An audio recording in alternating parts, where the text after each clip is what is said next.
তো hello guys, আপনারা সবাই কেমন আছেন? আশা করছি সবাই ভালো আছেন।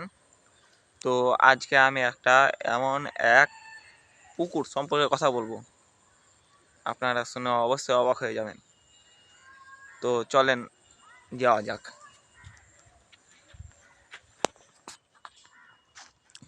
এই যে এই যে পুকুরটা দেখছেন, এই পুকুরটা আনুমানিক 30 থেকে 40 বছর আগে খনন করা হয়েছিল। বুঝছেন ভাই? আনুমানিক 30 থেকে 40 বছর আগে একটা পুকুর খনন করা হয়েছিল, কিন্তু সেই পুকুরটা আজ অবধি কোনোদিন দেখলাম না কি যে পানি শুকিয়েছে। পুরোটাই পানি শুকিয়েছে। এই আমি এখন দাঁড়িয়ে আছি, এটা মিডিল পয়েন্টে দেখলাম আমরা কোনোদিন পানি শুকিয়েছে। তো এই বছর মানে 2025 সালে এই বছর এত তাড়াতাড়ি মার্চ মাসেই পুকুরটা যে শুকিয়ে যাবে এটা আমরা কেউ কল্পনা করিনি। তো কি আর করার, আল্লাহ যা করে ভালোর জন্য করে, সেটা বলার কিছু নাই।